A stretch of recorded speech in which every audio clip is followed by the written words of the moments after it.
Whoa, soldier boy, need a hand? Yeah, maybe crawl back to the barracks. Shut up, I'm fine. Leave him alone. The crutch hit the linoleum like a gunshot. One sharp crack.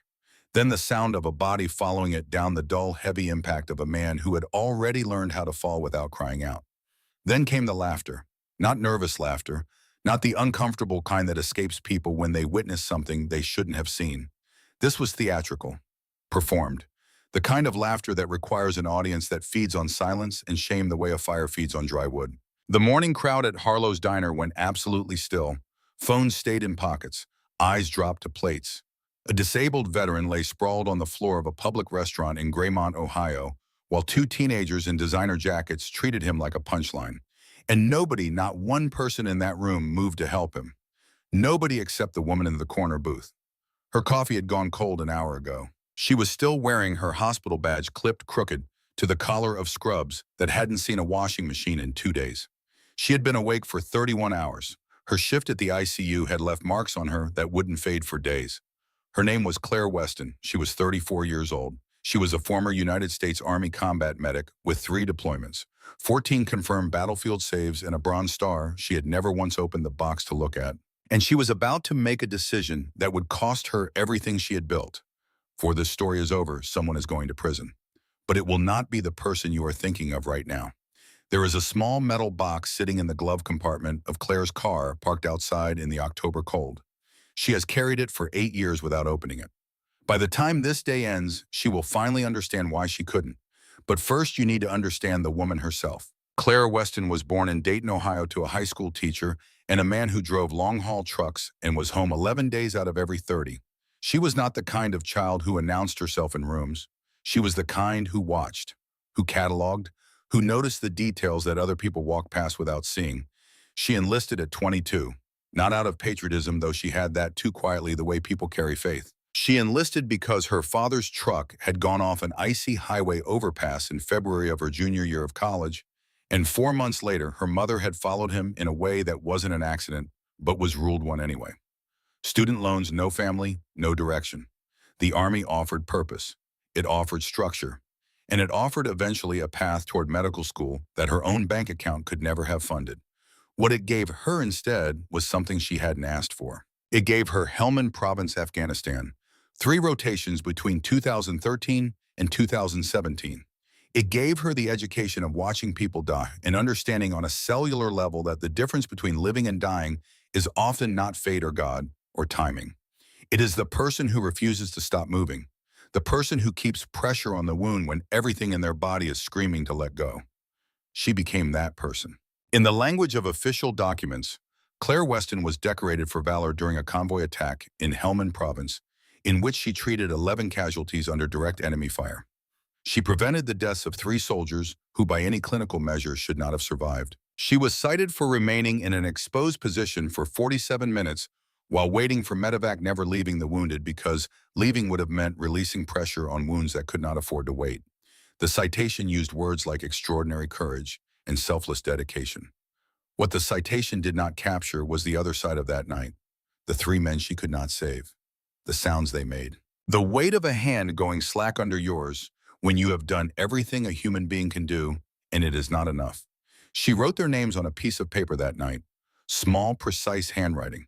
She folded it 4 times and put it in the breast pocket of her uniform next to the unopened box that held the Bronze Star she had received 2 weeks later. She kept both through the rest of her service. Through her medical discharge at 26, when a shoulder injury from that same convoy was finally deemed too significant for continued duty. Through her nursing certification. Through 5 years of ICU work at Graymont Memorial Hospital. The paper was still in her wallet. The box was still unopened. This is the woman who walked into Harlow's Diner on a Tuesday morning in October 3 years ago. She had been awake since 4 o'clock the previous morning. She had covered 2 other nurses who had called out sick. She had worked through a code blue that lasted 40 minutes, a family screaming at her about insurance coverage, while their father was dying in the next room, and a resident so new that he had nearly contaminated a central line. She had held it together with the same iron discipline that had carried her through Helmand. She slid into the last available booth, the one with duct tape holding the vinyl seat cushion together, and ordered coffee she would not taste and toast she would not eat. She needed to sit somewhere that was not the hospital and not her apartment, somewhere with other people, an ambient noise, and the ordinary motion of a morning she had not yet figured out how to want. She had been sitting there for 1 hour and 9 minutes when Marcus Webb walked through the door. There is a specific awareness that people develop when they have spent time in places where not noticing something can kill you. It is not paranoia. It is not anxiety. It is a calibration of attention that becomes permanent, like a change in the aperture of the eye. Claire Weston had it. She noticed Marcus Webb the moment he entered. She noticed the crutches first. Military-issue aluminum worn smooth at the grips from extended use. Then she noticed the way he moved, the careful, practiced distribution of weight that comes from months of physical therapy, of learning to trust a body that has been fundamentally rearranged. His right pant leg was pinned up. Above knee amputation she assessed automatically from the way he compensated through his hip. He was maybe 30. Black, with the kind of posture that military service builds into the spine and never fully leaves even after the uniform is gone. He wore a faded USMC t-shirt washed so many times the eagle, globe, and anchor had nearly dissolved into gray. His face carried an expression that Claire recognized because she had worn it herself more times than she could count. It was the look of a man who had calculated before entering exactly where he would sit and how he would get there without asking anyone for help. Because asking costs something. The moment you ask, you become visible in a way that is not comfortable, and people either help you too much or look away too fast, and neither one is what you actually need. He made it to the counter. He ordered coffee and oatmeal. He paid with exact change, counted slowly from a worn wallet. Frank DeLuca, the man behind the counter, gave him a nod that was perhaps respect, perhaps pity, perhaps just the reflexive acknowledgement of one working man for another. Marcus turned to find a table. His eyes moved across the diner in a sweep that Claire recognized from her own habit. Not paranoid, just thorough, looking for the path of least resistance. The space where he would not have to maneuver around anyone, would not have to perform the quiet acrobatics of getting to a chair without becoming a spectacle. He found a route. He began to move. That was when the door opened and Ethan Ashford walked in. They entered the way that only certain kinds of 18-year-olds can enter a room, as though the air itself belonged to them, as though the space adjusted to accommodate their presence rather than the other way around. Ethan Ashford was tall, fair-haired, wearing a Princeton hoodie under a jacket that probably cost more than Claire's monthly rent. His friend Jordan Cole was shorter, darker-haired, wearing a watch that caught the October light every time he moved his hand. They were loud in the way that insulation makes people loud. Not loud because they were excited about something real. Loud because there had never been an internal mechanism that told them to moderate themselves out of consideration for others. No one had ever made it necessary. Claire watched them from her corner booth. She watched their eyes move across the diner with the assessment of people looking for something to do that will not bore them. Their gaze moved over the construction workers at the counter. Too rough. The older couple in the far booth. Too sad. The office workers by the window. Too absorbed. Then their eyes found Marcus Webb. Ethan nudged Jordan. Something passed between them in that exchange, a calibration, an agreement, the kind of silent communication that requires no words because it has been practiced before in other forms, in other places against other people who seemed like they could not effectively push back. Claire felt something settle low in her stomach, cold and specific. She had felt it before this sensation. On convoy, when the road ahead looked wrong in a way she could not articulate to anyone but knew was wrong. In the ICU, when a patient's numbers were technically within range, but the room felt different, felt like something was coming that the monitors had not yet caught.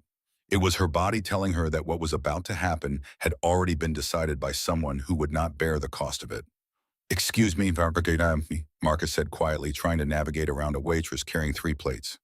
Ethan and Jordan stepped directly into his path, casual, as though they had simply stopped there. As though it was coincidence. It was not coincidence. "Oh, sorry, man," Ethan said, not moving. "Didn't see you there." Jordan snickered. Marcus kept his voice level. His face went deliberately neutral, controlled. The expression of someone who has had this specific conversation before and knows that every possible response makes it worse because the point was never the conversation. The point was the power. "If you could just move." "What happened to your leg?" Jordan asked. Loud enough that 2 tables over went quiet. "Skateboarding accident," Ethan said. His eyes were bright with something that looked from a distance like amusement, but was something older and less forgivable than that. The diner had gone still. The waitress squeezed past with her plates, eyes down. The construction workers stared at the counter. The older couple looked at each other and then at the table. Everyone was watching, and no one was watching. Marcus tried to step around them. Ethan shifted, blocking him. It was a dance. Deliberate and precise, disguised as accident. Every time Marcus moved left, Ethan drifted left. Every time he tried to angle right, they filled the space. All while maintaining expressions of baffled innocence, as though they genuinely could not understand why this kept happening. Maybe you should call an Uber, Jordan offered. Probably safer than trying to walk.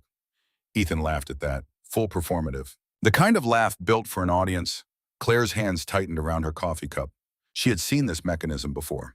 In Hellman, it had been the cruelty of people who understood that their power was absolute and that exercising it was its own reward. In the ICU, she had seen it in administrators who denied care through paperwork and plausible deniability. Same engine, different uniforms. The pleasure of demonstrating that you can cause pain and face no consequence for it. Marcus had gone still now. His jaw was set. His hands were white-knuckled on the crutch grips. He was calculating whether he could get past them without incident, whether engaging would make it worse, whether there was any version of this moment that ended with his dignity intact. She already knew the answer. There wasn't. I need to get past, Marcus said, and there was something in his voice now. Not anger, something older than anger. The tone of a man giving an order he knows will not be followed, but that has to be given anyway, because not giving it is the one thing left he cannot afford. So get past, Ethan said, and he didn't move an inch. Marcus tried to force through the gap between them. Ethan stepped back at exactly the wrong moment or the right moment, depending on your definition of intent. The movement was small, just a half step, but it was precisely placed shoulder level, just enough to catch Marcus's balance at the point where he was already shifting his weight. On two legs, it would have been nothing. On one leg and two crutches, it was everything. Marcus went down hard. The crutches clattered across the linoleum. His shoulder caught the edge of a table on the way. He hit the floor with the kind of impact that makes a room hold its breath. For 3 seconds, no one moved. Then Ethan and Jordan started laughing. Not politely, not nervously, theatrically, doubled over, slapping each other's arms. Jordan pulled out his phone and started recording. Oh my God, did you see that? Should we call Life Alert?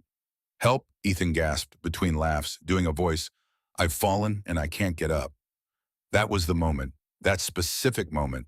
The laughter aimed at a man on the floor, a man who had bled for the country that these two boys had inherited and never earned. A man whose face had gone red with something that had nothing to do with pain and everything to do with being made helpless in public, of being reduced to entertainment. That was the moment Claire Weston stood up. The movement was quiet, controlled. In the stillness of the diner, it felt loud.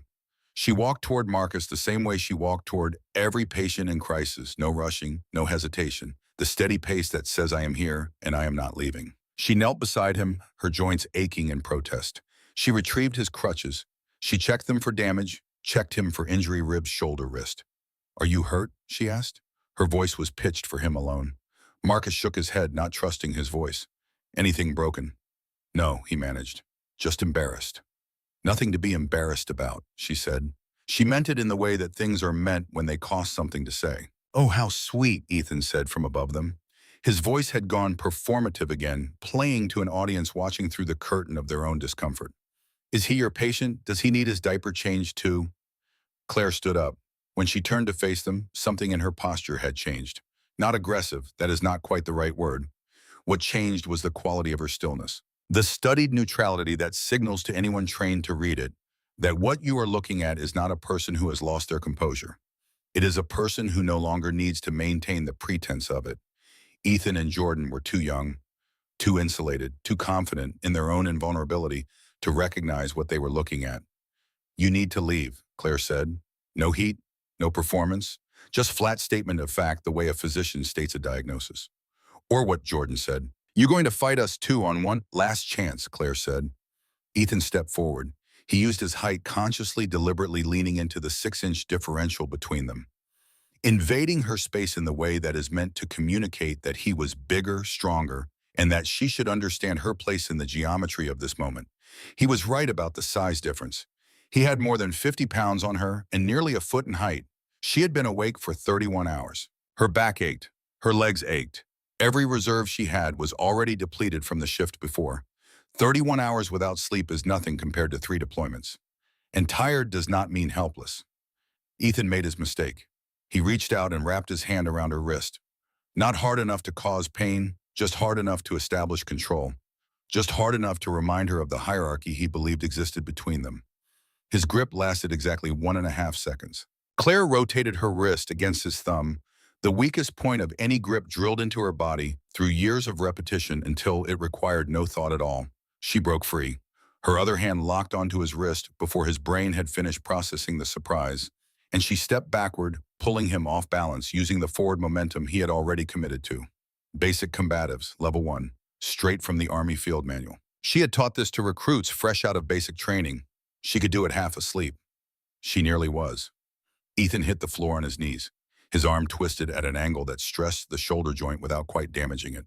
His face moved through smug and shocked and frightened in the space of 2 seconds.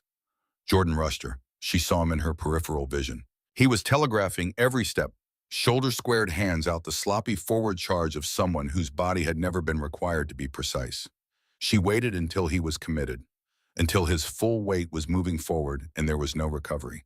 Then she stepped inside his reach, her shoulder driving into his armpit, her hands locking onto the front of his jacket. Hip throw, his own momentum completing the arc.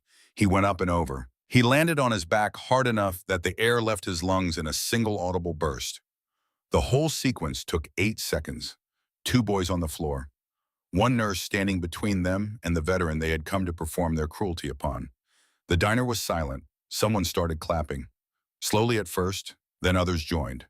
Not everyone, some people still looked away, uncomfortable with the violence even when the violence had been earned. But enough that Claire felt the heat of it, felt the adrenaline crash beginning in her system, the way it always did after the body had spent everything it had. She was already calculating the consequences. Already she knew. She had put her hands on 2 civilians in a public place. It did not matter that one had grabbed her first. It did not matter what they had done to Marcus. What mattered was what a camera, a lawyer and a father with money could construct from 8 seconds of footage, stripped of all context. Ethan knew it too. She could see the calculation moving across his face as he pulled out his phone with shaking hands. "You attacked us," he said, his voice pitched for the recording. "Unprovoked. She just attacked us. We were standing here." Frank DeLuca was on the phone behind the counter. His hand moved slowly like a man who understood that calling was the right thing to do, and also that it would not fix what needed fixing. Marcus had pulled himself back to his feet. He stood with his crutches, watching. "She didn't attack anyone," he said, his voice tight and hard. "You grabbed her first. I saw it." Ethan barely looked at him. "You're a homeless veteran. Nobody's going to believe you." "I'm not homeless." "Might as well be. Look at you." That was when the door opened and Richard Ashford walked in. He was 58 years old and carried himself the way men do when they have never once in their adult lives entered a room without being the most consequential person in it. Silver hair, a suit that communicated expense through understatement rather than display. The eyes of a man who processed situations not in terms of right and wrong, but in terms of cost and leverage. He found his son in approximately 3 seconds. His expression did not shift into parental panic. It shifted into something colder and more practical. "Are you injured?" he asked Ethan. "My shoulder. Is it broken?" "No, but..." "Then stop whining." He turned to the 2 officers who had arrived through the door immediately behind him, and his entire demeanor transformed, became almost cordial. "Gentlemen, Richard Ashford. I believe my son and his friend were assaulted by this woman. I'd appreciate it if we handled this efficiently." The older officer kept his expression neutral. "Sir, we need to take statements." "Of course." Ashford's tone remained pleasant. "You have the perpetrator standing right there. You have 2 injured victims. I'm sure you understand the appropriate next steps." Statements were taken. Ethan told his version with conviction and just enough theatrical trembling to be affecting. Jordan corroborated every detail with the polish of rehearsal. "That's not," Marcus started. The younger officer held up a hand. "Sir, I need you to step back." "I'm a witness. Step back, sir." Then Eleanor Briggs, 73 years old, a retired schoolteacher from the east side of Graymont, stepped forward from the corner booth with her phone raised. "Officer, I have video, all of it from the beginning." Ashford turned to her. His eyes moved over her with the assessment of a man calculating opposition strength. "Ma'am, did you have permission to record on private property? Did you inform my son he was being recorded? Because if not, that recording may not be admissible, and you may be looking at wiretapping charges yourself." Eleanor Briggs's face did not register fear. She had spent 31 years managing classrooms of children who thought they could intimidate her. And Richard Ashford, for all his money, was still just a man making noise. Young man, she said. And the fact that she called him young man with that inflection was its own kind of precision. My grandson taught me to set up automatic cloud uploading 2 months ago. I have a very reliable internet connection. That video has been in the cloud for 20 minutes before you walked through that door. Something moved behind Ashford's eyes. Rapid recalculation. But the machinery was already in motion. The older officer turned to Claire with something that might have been sympathy or might have been resignation. Ma'am, I'm going to need you to come with us. Are you arresting her? Marcus demanded. We're detaining her pending investigation. Based on what? Based on the word of 2 bullies and their... Claire put her hand on his arm. She could feel him shaking with rage, with helplessness, with all the anguish of watching someone who tried to protect you get taken apart by a system built to protect people who look nothing like either of them. It's okay, she said. It is not okay. I know. She held his eyes. But fighting them here won't change the next part. The handcuffs clicked shut around her wrists. Richard Ashford was on his phone before she reached the door. Martin, it's Richard. I need you at the courthouse within the hour, yes. Make it disappear, whatever it costs. Whatever it costs, 4 words. That was the distance between his life and hers. As the officers led her toward the door, she looked back one last time at Marcus Webb, standing in the middle of Harlow's diner, with his crutches surrounded by people who had watched him fall and done nothing, watching the person who had stood up for him get walked out in handcuffs. He looked destroyed. Not by the fall, not by the boys, by the helplessness of understanding what he had just witnessed and being unable to stop it. I'll testify, he called after her. I'll tell them what really happened. Ashford laughed, not cruel in its texture, something worse than cruel, indifferent, the laugh of a man who has already moved on to the next calculation. You'll tell them what you think happened, Ashford said, still on his phone, not even turning to face Marcus. Then my lawyers will ask about your psychiatric records, your hospitalization history, your medications. They'll make you sound like a man who can't be trusted to accurately describe his own reflection. Know your place. The words landed in the diner like something dropped from a height. Claire said loudly enough that the room could hear, you know what the saddest part is? Your son was probably a decent kid once before you taught him that money means he doesn't have to be. Ashford's smile did not waver. The door closed. The squad car was parked in the loading zone, engine running. Through the window, she could see the diner. She could see Ashford with his arm around Ethan's shoulders talking to him, teaching him something. This whole morning had been a lesson in how to weaponize wealth, in how to turn aggression into victimhood, in how to destroy someone without ever having to touch them. She closed her eyes and did what she had learned to do in every impossible situation the last 12 years had thrown at her. She waited. Because some things cannot be won in a single moment. Because the person who acts first is not always the person who wins. Because she had spent years learning the difference between the battle you can see and the war you have to outlast. In the glove compartment of her car, still in the parking lot, the small metal box sat in the dark. The bronze star she had never opened. She did not know yet what she would feel when she finally opened it. She did not know yet how many people were already moving toward her from across the country responding to a call that had not yet been made. She only knew the handcuffs were cold and that she was not going to break. The processing room at Graymont Police Department smelled like burnt coffee and bureaucratic indifference. 2 things that Claire Weston had learned over a long career in underfunded institutions were almost always present in the same place at the same time. They took her fingerprints. They took her photograph.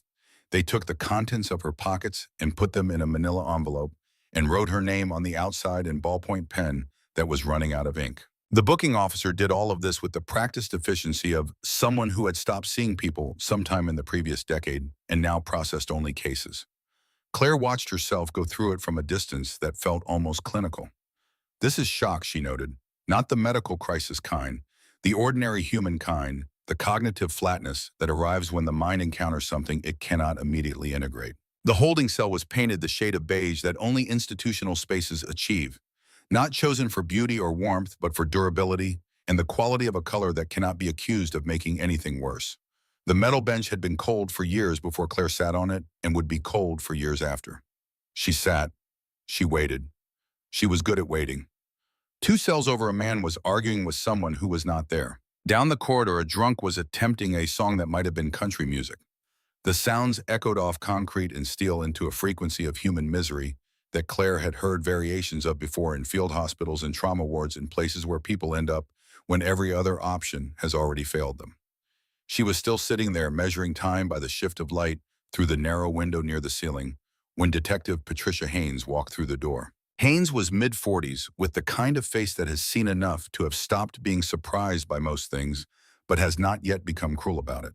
She carried a manila folder, a legal pad, and a cup of coffee that smelled like actual coffee rather than the industrial liquid served from the precinct pot. She unlocked the cell. She gestured for Claire to follow. They walked to an interrogation room that looked exactly like every interrogation room that has ever existed. Scarred table and comfortable chairs, a mirror that was obviously one-way glass, a camera in the corner with a blinking red light. Haynes sat down. Claire sat across from her. "Tell me what happened," Haynes said. Claire told her, methodically, factually, without editorializing.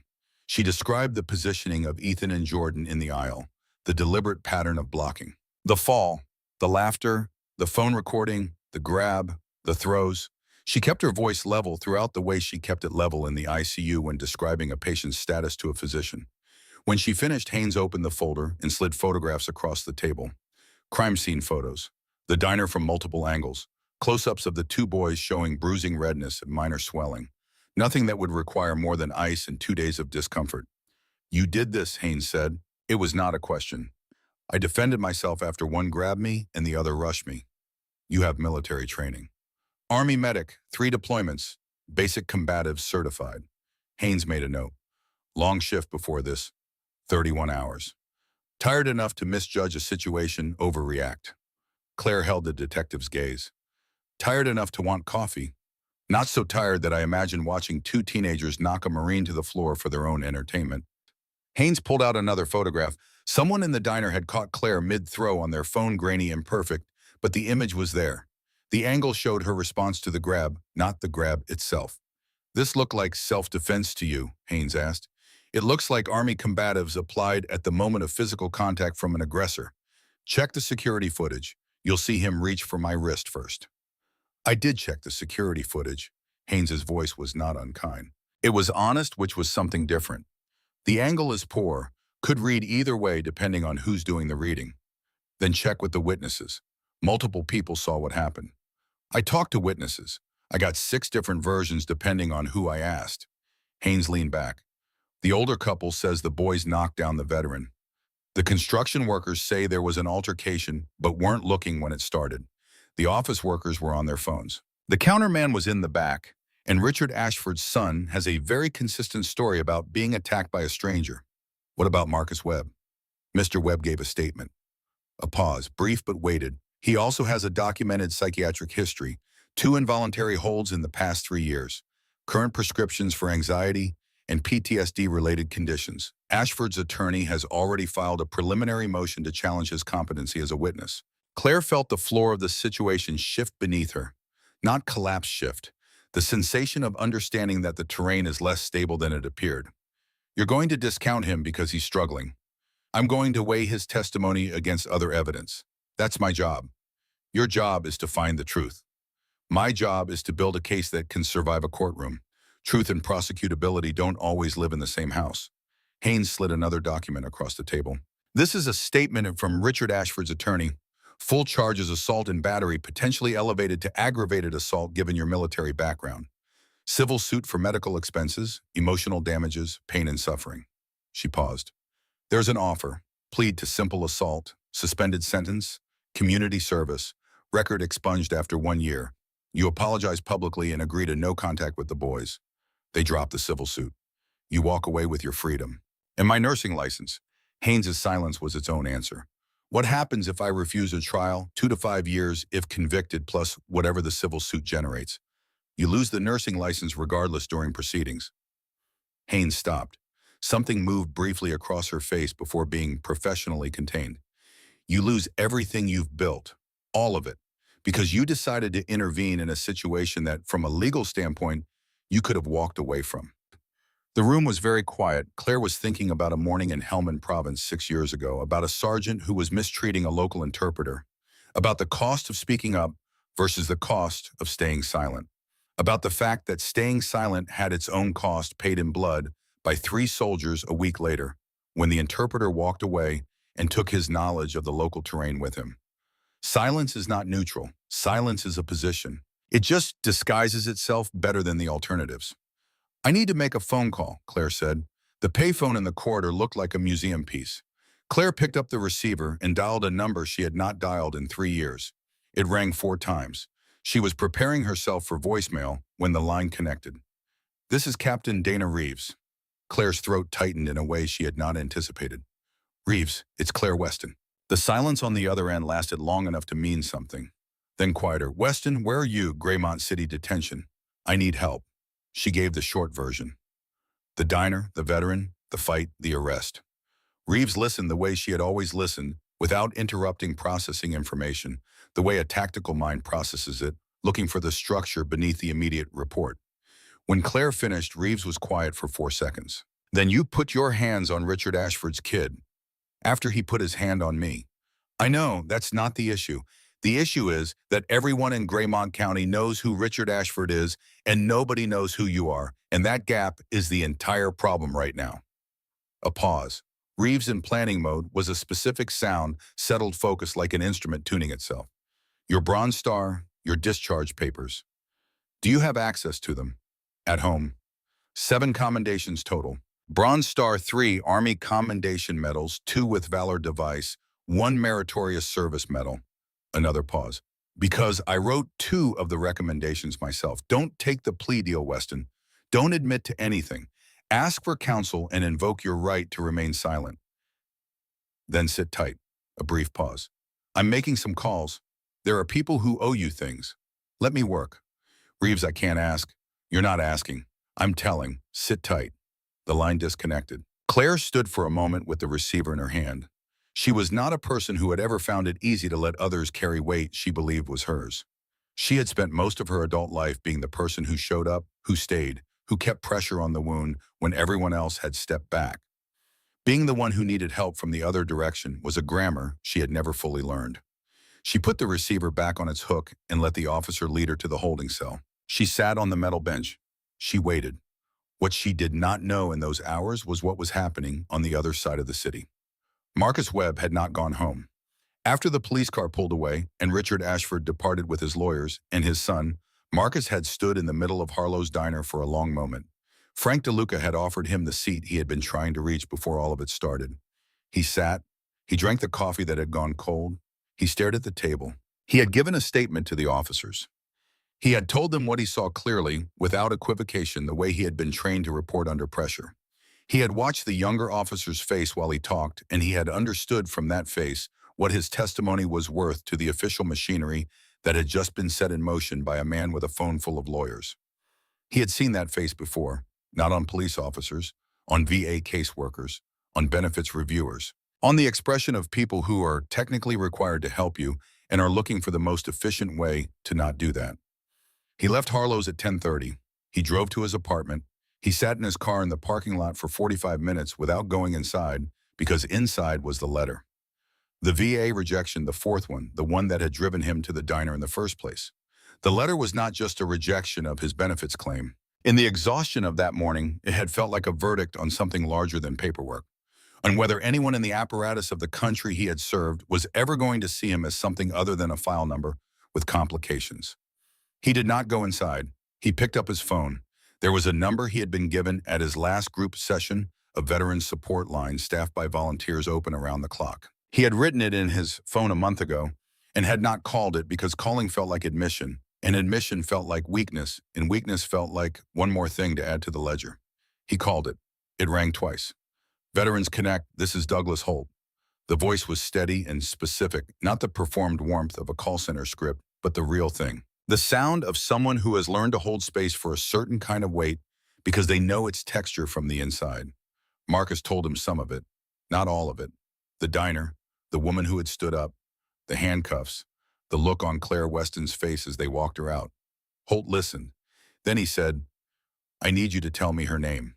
Marcus told him. Holt was quiet for a moment. "I'm going to need to make some calls. Are you safe right now?" "Define safe. Are you okay?" Marcus thought about that. "Not really," he said, "but I'm not going anywhere." "Good," Holt said. "Stay on the line with me for a while." That conversation lasted 45 minutes. By the end of it, Marcus had agreed to attend a veterans support group that met 3 blocks from Graymont Memorial on Thursday evenings. By the end of that same night, Douglas Holt had contacted Captain Dana Reeves, who had already contacted a retired JAG attorney named Nathan Pierce, who had been looking for exactly this kind of case without being able to articulate why until it landed in front of him. By Friday afternoon, the network had extended to a retired Marine colonel in Virginia who had pulled Claire Weston's after-action reports from his records and was making a call to the airline. Marcus did not know any of this yet. He only knew that for the first time in 3 years, someone had listened to him for 45 minutes without checking their watch. The night of the arrest at 2 o'clock in the morning, Claire Weston was not sleeping. The holding cell was quiet now. The drunk had either sobered up or given up. The corridor was empty and the fluorescent lights hummed at their specific frequency, the same frequency as every fluorescent light in every institutional space she had ever been in. She opened her wallet. The paper was there where it had been for 8 years. She unfolded it on her knee without turning on the light. She did not need light to read it. She never had. 14 names, then a line, then 3 more. She read them aloud, one at a time quietly to the empty cell because keeping them specific was what the dead deserved from the living, and it was the only thing she still had left to give them. Then she thought about Marcus Webb on the floor of Harlow's diner, about the quality of his expression in the moment before he went down, not the falling itself, but the moment before when he registered what was coming and understood that he could not stop it. The look of a person who has learned that anticipating helplessness is its own kind of suffering, separate from the event. She had seen that look before. She had learned what it cost. She folded the paper back, 4 quarters, into the wallet. This was the moment. Quiet in a holding cell at 2 in the morning. She was not going to take the plea deal, not because she was certain she could win, because the 3 names at the bottom of that paper represented the outer limit of what she was willing to carry. She had paid in small denominations for 8 years. She was not going to add Marcus Webb's name to the list of things she had not done. Outside in the parking lot, her car sat in the dark. In the glove compartment, in its small metal box, the Bronze Star waited in exactly the condition it had been in since the day it was presented to her, sealed, unexamined. Held at a distance she had never been ready to close. She would close it eventually. Tonight, the holding cell and the humming light and the folded paper were enough. Morning arrived without the quality of arrival. It simply became morning distinguishable from night only by the change in the sounds of the precinct and the shift of pale light through the high, narrow window. A tray appeared under the cell door, something that had once been eggs, toast done past the point of done, coffee that tasted like an argument. She ate all of it because her training said to eat when food was available, and because the next part was going to require everything she had. Detective Haynes appeared at 9. Arraignment time. Try not to say anything that makes the judge's morning worse than it already is. Nathan Pierce was waiting at the courthouse, 35 years old, compact, wearing a suit that had seen real use rather than display. He had the quality of a person who is calm, not because things are under control, but because he has decided to treat them as though they are. Miss Weston, he offered his hand through the bars of the holding area. Nathan Pierce. I served as JAG with Captain Reeves during my deployment. She mentioned she'd call someone. She called me at 11:30 last night. I was on a flight out of DC by 6 this morning. He opened his briefcase. Did you act in self-defense? Yes. Tell me exactly what triggered your physical response. He grabbed my wrist. The other one rushed me from my right peripheral. Pierce wrote something on his legal pad. The same training Ashford's team will use to paint you as dangerous is the training that made you stop at minimum necessary force rather than causing the injury that would have actually justified their narrative. You could have put that boy in the hospital. You didn't. That's our entire case in 8 words. He paused. There's something else. Ashford's team filed a motion this morning to move up the trial date. How far? 4 days. The holding area was quiet enough that she could hear the distant sound of the courtroom beyond the door. That's not a trial preparation timeline. That's an ambush. Correct. They want this over before public opinion consolidates, before the video spreads further, before any network has time to organize. He met her eyes. I've filed an objection. The judge denied it. We go to trial in 4 days. A pause. I have some help, more than they're expecting. The arraignment went as Pierce had predicted. Bail set at $50,000. The Veterans Fund Pierce had arranged on his morning flight would cover the bond. She was released at 2 in the afternoon, not free-released, which are different things. The hospital suspension letter had arrived at her personal email at 7 that morning. The administrator who sent it, Pierce would later confirm, had received a phone call from Richard Ashford's foundation regarding the terms of their annual donation. She had lost her income.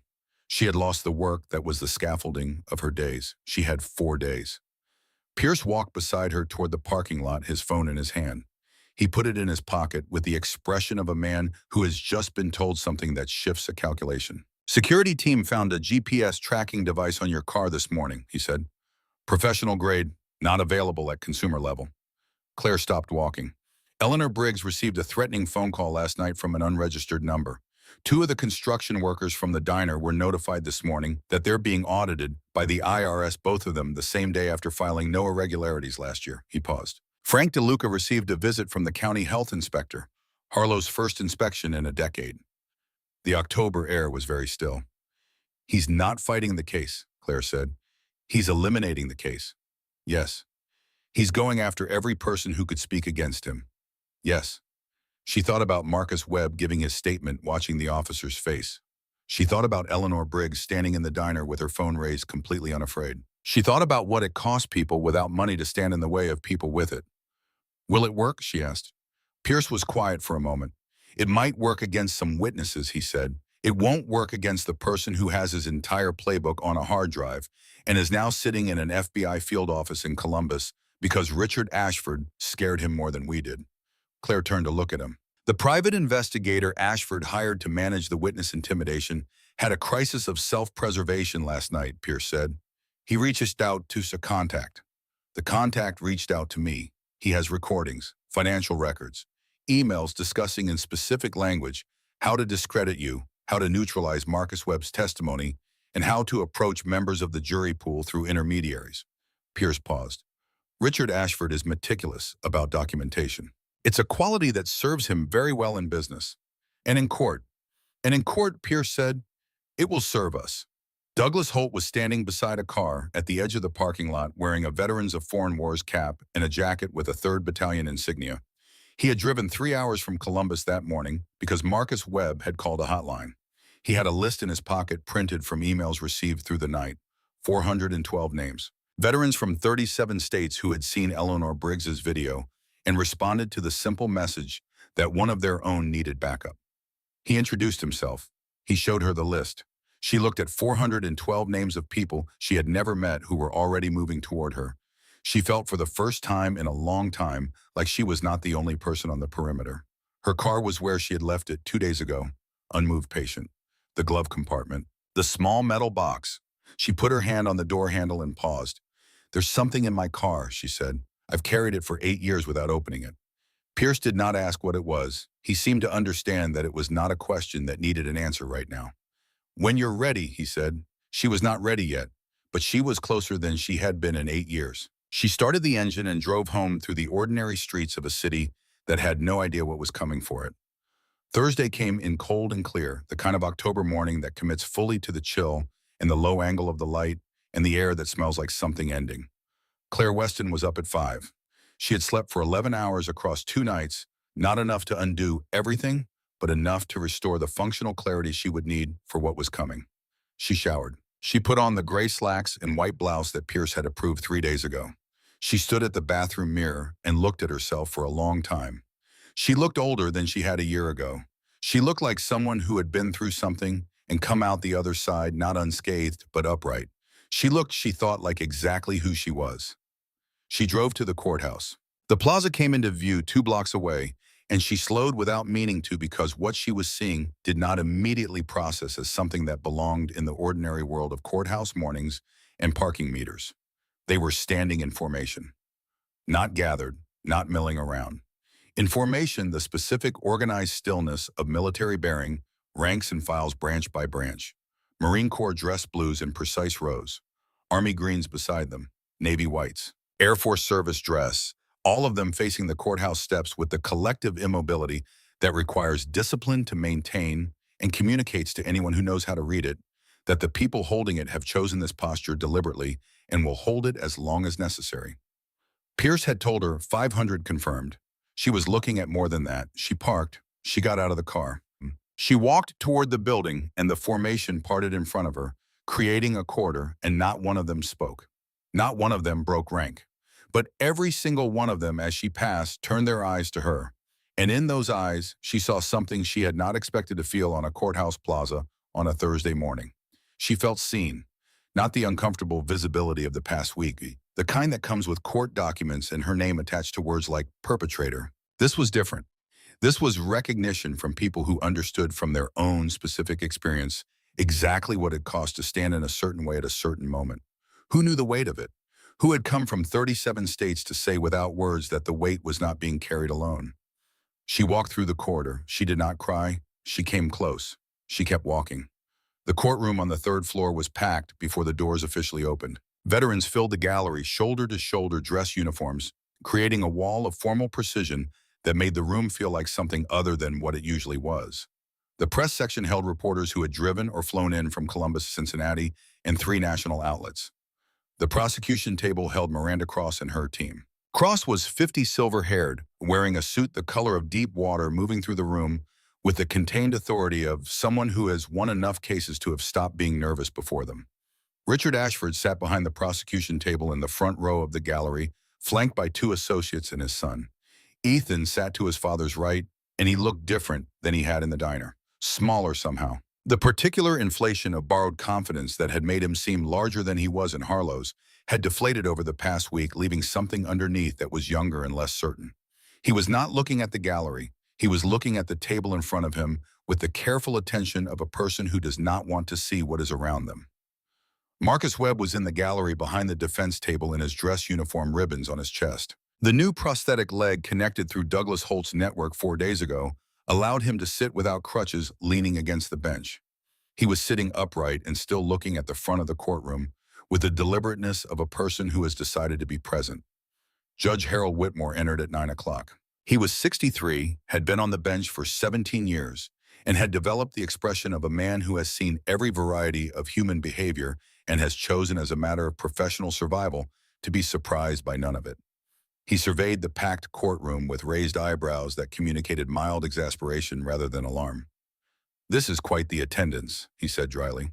"I trust everyone present understands that this is a court of law and not a public demonstration, and that any disruption will result in immediate removal." He looked at the gallery. The veterans held their collective silence. "Good, let's proceed. Miss Cross."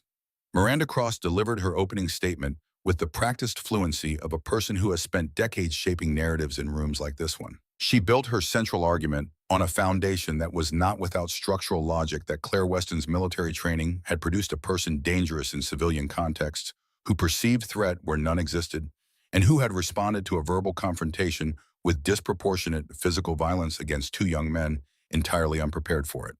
She spoke about Ethan and Jordan as boys, students, sons. She used those words deliberately and repeatedly, understanding that instinct toward protection is activated differently by youth than by adulthood.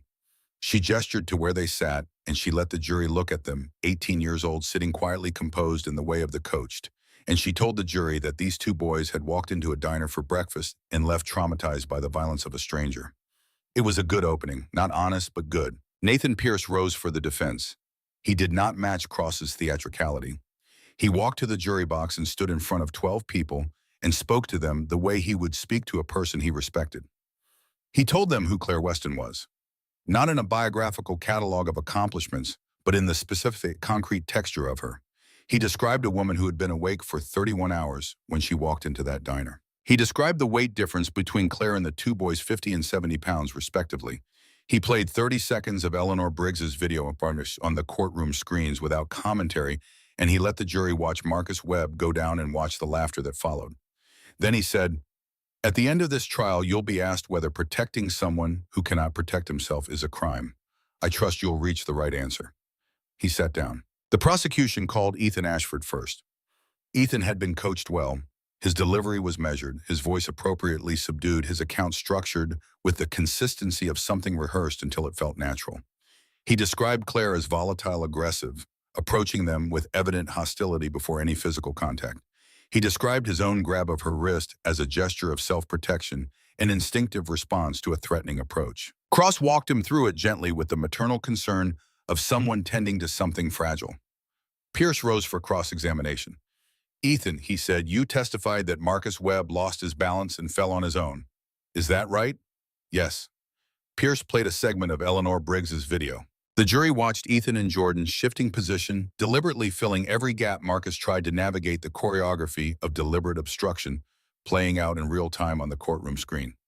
Still fell on his own. Ethan's jaw worked. We were just standing there. Pierce played the audio from the same segment.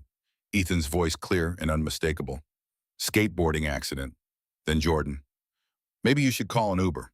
That's the conversation you were having with a man on crutches trying to get to a table. We were just, yes or no, is that your voice on the recording? A pause that lasted 2 seconds too long. Yes. Pierce showed the jury the image of Ethan's hand on Claire's wrist. Grainy but unambiguous fingers, closed grip established. Not a restraining gesture, but a controlling one. You testified this was self-protection. Is this what self-protection looks like to you? Cross objected. The judge sustained it, but the jury had seen the photograph. Jordan Cole's testimony added nothing except additional confirmation that both boys had been prepared with the same script, which is to say their accounts were identical in a way that real memories never are, because real memories are individual and imprecise and contradictory in their details even when the events themselves are shared. The jury, 12 ordinary people who had all experienced the difference between something remembered and something recited, noticed. Pierce watched their faces and saw them noticing. The prosecution's expert witness, Dr. Frederick Lane, testified about military trauma and hypervigilance with the authority of extensive credentials and the weakness of never having evaluated the defendant. Pierce's cross-examination established in 3 minutes that everything Lane had said was general, rather than specific, pattern, rather than person, and that Claire Weston's own psychological evaluations from her discharge showed no diagnosis of PTSD, no hypervigilance, no impaired civilian adaptation. So your testimony, Pierce said, is that because she has military training, she is presumptively dangerous. Not based on any evaluation of her, based on the existence of the training. Based on documented patterns, not this person. Patterns are predictive. By what percentage, Dr. Lane? A pause. It varies. Thank you. No further questions. The prosecution rested. Pierce called Eleanor Briggs. She walked to the stand with the steady deliberateness of a woman who has decided something and is not going to be moved from it. She was 73 years old, wearing a blue dress, and the expression of someone who has stopped having patience for nonsense without becoming unkind about it. She sat down and looked at Nathan Pierce with the attention of a woman who spent 31 years in classrooms, making sure everyone understood what was being asked of them. Pierce played the full video, not selected segments. The complete footage from the moment Ethan and Jordan walked in to the moment the police arrived. The jury watched all of it in complete silence. When it finished, Pierce asked simply, "In your opinion, did Claire Weston attack those boys?" "No," Eleanor said. "She protected that veteran and herself. Those are different things, and I find it strange that we're in a courtroom acting like they're not." Cross's cross-examination of Eleanor Briggs was the most revealing 4 minutes of the trial because what it revealed was the limits of what money can prepare you for. You can prepare for a witness who is nervous. You can prepare for someone who has something to lose and therefore can be threatened. You cannot fully prepare for a 73-year-old retired school teacher who has nothing to lose, has already uploaded her evidence to the cloud, and looks at you with the expression of someone who has seen this particular performance before from a much younger demographic. When Cross suggested that Eleanor's age might affect the reliability of her observations, Eleanor fixed her with a look that several jury members would later describe in post-trial interviews as the single most effectively silencing thing they had witnessed in the courtroom. "Young lady," Eleanor said, "I may be 73 years old. I know what I saw. Those boys were cruel and that woman was brave. And if you can't tell the difference between cruelty and bravery, that is a problem with your eyes and not with mine." One juror in the second row pressed her lips together to contain something not appropriate to express in a court of law. Pierce called Marcus Webb. The walk from the gallery to the witness stand was deliberate. Not slow because Marcus was struggling. The new prosthetic was working, but because he walked with the pace of a man who has decided that this room and this moment would deserve the full weight of his presence. He settled into the chair. He looked at Pierce. "State your name and rank for the record." "Marcus Webb, former Corporal, United States Marine Corps." "How did you lose your leg?" "Corporal Webb." Cross stood immediately. "Objection, relevance." "It establishes the witness's status in the context of his presence at the scene," Pierce said. Whitmore looked at both attorneys. "Overruled. Answer the question." Marcus looked at the jury. "IED, outside Fallujah, November 2019. It killed my driver. It took my leg below the knee initially. Infection required a second amputation above the knee. I was 26 years old. The courtroom was quiet in the way that rooms go quiet when they collectively decide something deserves silence. Pierce walked him through the morning at Harlow's. Marcus described it with the factual precision of a man giving a military report, not dramatizing, not editorializing, not asking anyone to feel sorry for him. Just what happened in sequence with specific detail. Then Pierce asked, when Miss Weston intervened, what did she do first? She knelt down next to me. She checked if I was hurt. She handed me my crutches. Marcus paused. She spoke to me, not over me, not around me, to me. Like I was a person. He paused again. I hadn't felt like a person in a public space in a long time. The jury was very still. And when the defendant approached Ethan Ashford, Pierce said, and he grabbed her wrist. He grabbed her wrist, and she defended herself with the minimum necessary force. I've seen Marines in combat use less restraint against people who were actually trying to kill them. Cross rose for cross-examination. She came at him on the psychiatric history. 2 hospitalizations, the medication, the PTSD diagnosis that the VA had used as grounds to delay his benefits, claimed for 3 years. She built the implication carefully that Marcus Webb's perception of events was colored by his conditions, by his gratitude, by distortions of a mind that had been through too much. Marcus listened to all of it. He let her finish. Then he looked at the jury. I have PTSD, he said. I take medication for anxiety. I have been hospitalized twice in 3 years. All of that is true. He stopped. I have also given reports under fire in combat conditions where accuracy was not optional, where a wrong observation could get people killed. The skills that make me a reliable witness were built by everything I've been through, not diminished by it. He held the jury's eyes. I told you what I saw. I have told it 3 different times to 3 different people, and my account has not changed because it doesn't change. It doesn't change because I was there and I saw it, and I am not going to let someone in an expensive suit tell me that my eyes don't work. Cross tried 2 more questions. They did not land. She sat down. Pierce called Colonel Raymond Stafford. The colonel entered from the back of the courtroom in Marine Corps dress blues maintained by someone for whom the word immaculate was not hyperbole. He was 62 years old and moved through the room with the bearing of someone who has commanded thousands and has never fully stopped commanding them. Every veteran in the gallery sat slightly straighter as he passed. Pierce established his credentials, 30 years of service, regional command, in Afghanistan retirement, with full honors, and then asked the question the jury needed to hear. Colonel Stafford, based on your review of Miss Weston's service record and her after-action reports from her deployments, what can you tell us about her use of force? Stafford looked at the jury with the directness of a man who has not spent a day of his professional life being indirect.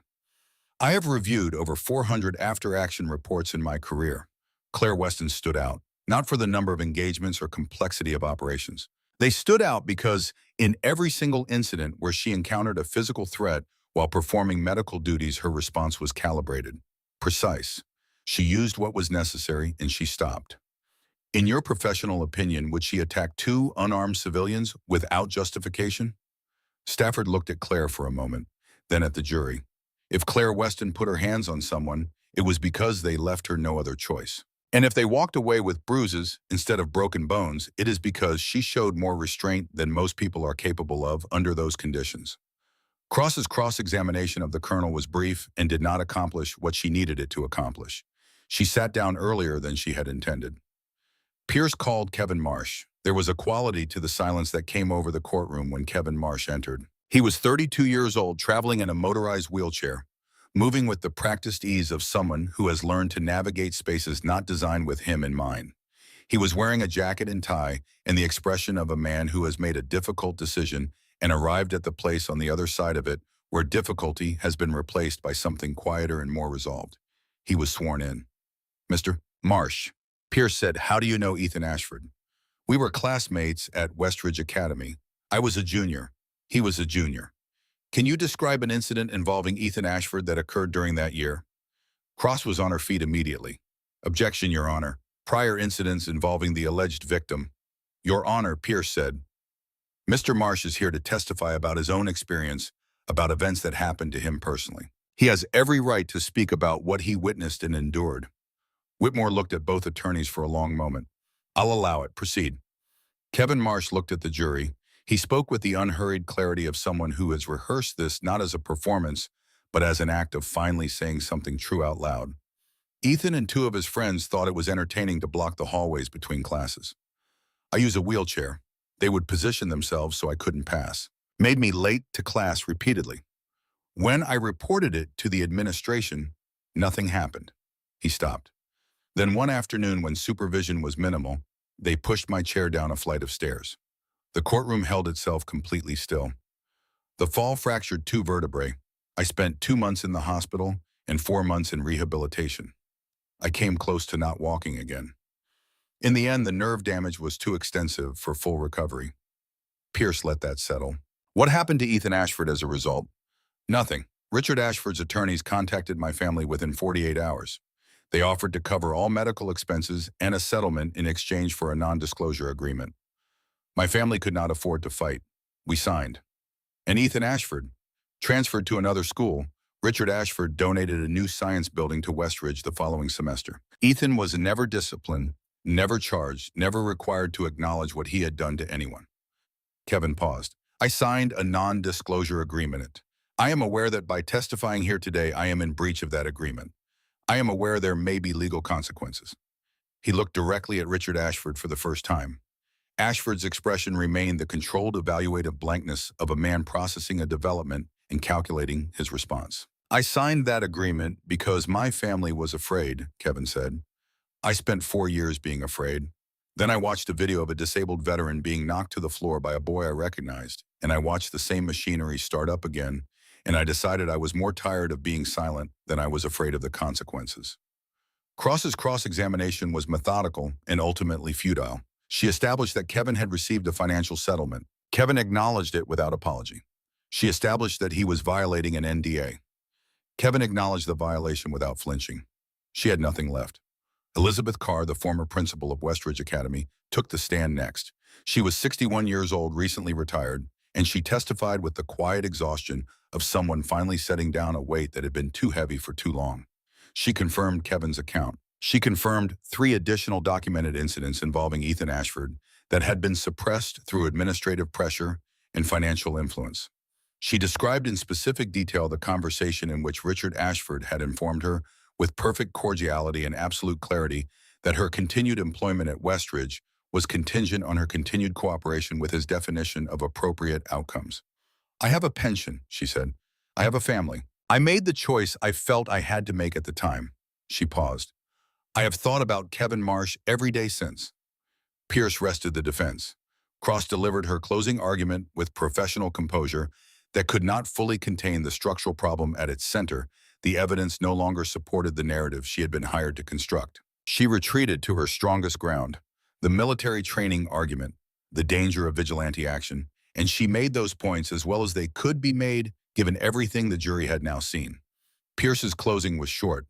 You have watched a video of 2 young men knock a disabled veteran to the floor and laugh about it. You have heard a decorated combat medic describe defending herself after being physically grabbed. You have heard a man who lost his leg in service to this country describe being treated in a public restaurant like entertainment. You have also heard about a pattern.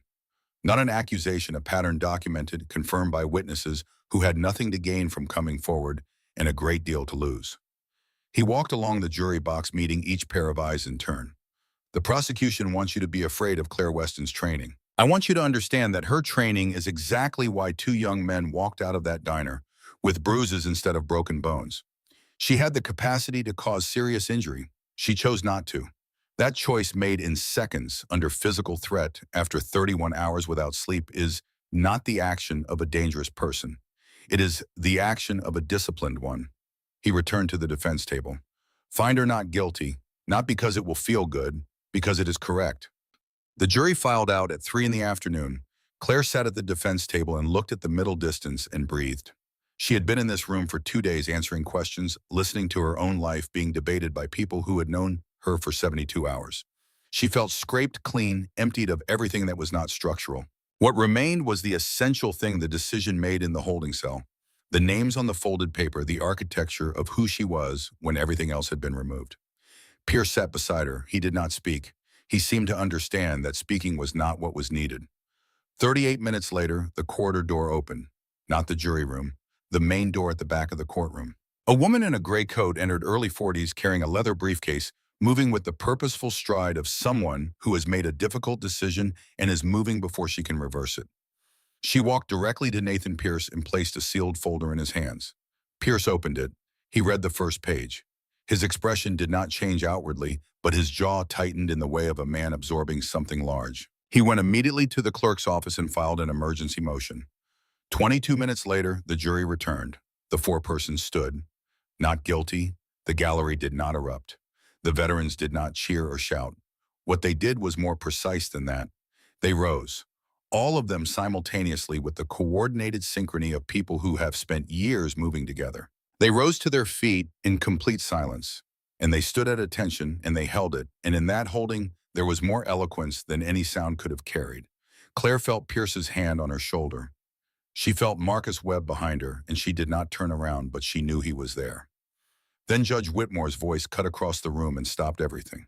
Before this court adjourns, I have been presented with materials requiring my immediate attention. Materials provided this afternoon by a private investigator, formerly employed by Richard Ashford, who has surrendered his complete records to the United States Attorney's Office, including recordings, financial documentation, and correspondence, detailing a coordinated effort to intimidate witnesses, influence jury selection, and arrange financial contact with members of the jury pool through intermediaries.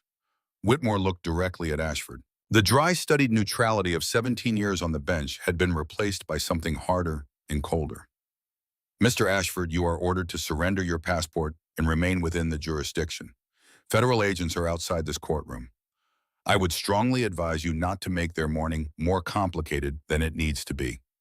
Ashford's face did not collapse. Men like Richard Ashford do not collapse in public. But something moved behind his eyes, a recalculation so fundamental that it briefly showed through the surface, like movement under deep ice. Ethan Ashford, sitting beside his father, was looking at his own hands. The gavel came down. It was over. What came after did not arrive all at once. It arrived the way most consequential things arrive, gradually in pieces over weeks and months, requiring patience to assemble into something coherent. Richard Ashford's federal trial lasted 2 weeks. The jury deliberated for 4 hours. He was convicted on all counts: obstruction of justice, witness tampering, conspiracy to commit jury fraud, and sentenced to 6 years in a federal correctional facility. His real estate holdings began unraveling within days of the verdict as investors withdrew and banks called loans each departure, accelerating the next in the way that financial structures collapse when their foundation has been exposed as performance rather than substance. Ethan Ashford and Jordan Cole settled civil suits brought by Kevin Marsh and 2 other former classmates who came forward after the trial. The settlements were significant enough to constitute a substantial portion of what remained of their trust funds after their father's legal fees. Princeton rescinded Ethan's admission. He enrolled in a community college in Columbus the following spring where no one knew his father's name. Claire Weston was reinstated at Graymont Memorial Hospital within 2 weeks of the verdict. The administrator who had suspended her sent a formal letter of apology specific enough to feel genuine. She returned to the ICU on a Monday morning, and her colleagues greeted her the way colleagues greet someone they had been worried about and are relieved to see back with the normalcy of people who understand that the best way to honor a return is to treat it as ordinary. She also accepted Dr. Sandra Bloom's offer. 3 days a week developing and teaching crisis intervention curriculum for healthcare workers built from the intersection of military training and medical practice that made her uniquely qualified for exactly this. She was good at it in the way that people are good at things that come from having survived what they are teaching about. Marcus Webb's Vibay case was resolved with the urgency that materializes when a story has been watched 11 million times and the relevant agency would prefer not to be the subject of a congressional inquiry. He received full benefits retroactive to his discharge date. He was fitted with a high-function carbon fiber prosthetic through a veterans rehabilitation program that Douglas Holt had connected him with in the days after the arrest. Marcus walked into his first day of social work classes the following January on the new prosthetic, without a cane, not without effort, never without effort, but under his own power in his own time, in a classroom where nobody knew about the diner or the trial or any of it, which was exactly what he needed it to be. Douglas Holt's nonprofit formalized its structure and filed for incorporation 6 weeks after the trial, with seed funding from the veterans community that had assembled for the courthouse plaza. It provided direct navigation services for veterans dealing with VA bureaucracy benefits claims and mental health resource access. Holt ran it from a small office in Columbus with the organized energy of a man who has found the work that was waiting for him. Frank DeLuca purchased Harlow's Diner from its previous owner and renamed it Victory Diner. He hung a framed photograph of Eleanor Briggs behind the counter beside a small plaque that read, "Courage comes in many forms." Eleanor Briggs attended the opening and drank 1 cup of coffee and told Frank that the eggs needed work. He took the note. 6 months after the trial, Claire received a text message from an unrecognized number. She was sitting in her car in the hospital parking lot at the end of a shift, eating a sandwich she had not had time to eat during the preceding 8 hours. The message read, "This is Ethan Ashford. I know you have no reason to read this, and I know I don't deserve a response. I've been trying to figure out how to say this for months. What I did to that man in the diner was wrong. What happened to Kevin Marsh was wrong. What my father did to you was wrong. And I understood that it was wrong when it was happening, and I let it happen because I had never learned that there was any other option. I'm trying to learn that now. I don't know if that matters to you. I think it matters that I try anyway. I'm sorry." Claire read it twice. She thought about a holding cell at 2 in the morning, about a folded piece of paper and 3 names on the wrong side of a line, about the question of what a person owes to themselves and to others and to the larger project of being human in a way that does not cost the people around them more than they can afford to pay. She typed 8 words, "Let your actions answer for you." She deleted the conversation. She finished her sandwich. She drove home. The small metal box was on her kitchen counter, now lit up. She had moved it there from the glove compartment on the evening after the verdict, driven home through the October streets of a city she realized actually glad to still be in. She had sat at her kitchen table and held the box for a long time before opening it. Inside was the metal, and inside the metal's box was a folded slip of paper, not large, not formal. Just a note written by hand because it was personal rather than official. The handwriting was the handwriting of someone who wrote quickly and precisely, the handwriting of a man used to writing under field conditions. The name on the note was one of the 3 written below the line on the folded piece of paper in her wallet. He had written the commendation 2 weeks before he died. He had filed it through channels, made sure the paperwork was correct. And then 2 weeks later, he had not come back from an operation she had not been part of, and she had learned about it from the casualty list, and she had taken the folded paper out of her pocket and written his name beneath the line with the same small, precise handwriting. She sat with the open box for a long time. She did not cry. She was not a person who cried easily, not because she was without feeling, but because feeling for her tended to go somewhere other than tears. It went into stillness, into the quality of attention that means a person is fully present with something they are not trying to get past or get over, but simply to hold. She held it. Then she closed the box and placed it on the shelf beside her other commendations and her nursing license and the certificate of commendation from the state nursing board that arrived 3 months after the trial, and the framed photo of her unit from the second deployment, and all the other artifacts of a life built from things she had not planned and could not have anticipated and would not given the choice trade for the simpler version. She had a shift in 8 hours. She had a training session the following afternoon. She had coffee to make and sleep to get and the ordinary infrastructure of days to maintain.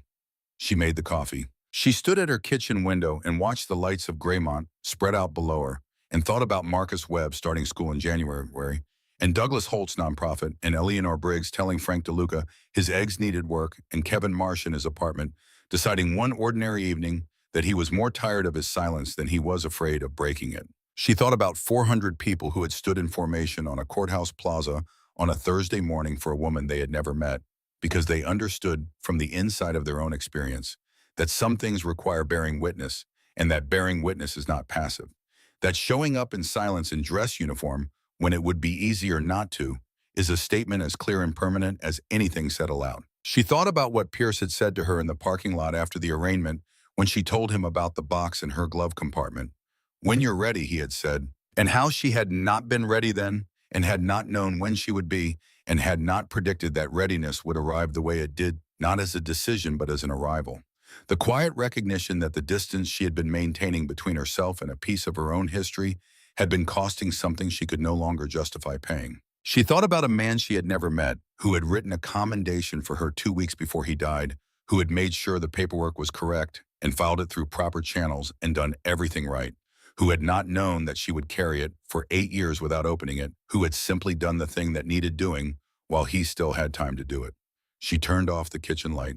She went to bed. Outside, Graymont was quiet in the way of early mornings, when the city has not yet remembered what it was working on the day before, and the streets hold a brief peace before the machinery of the ordinary resumes.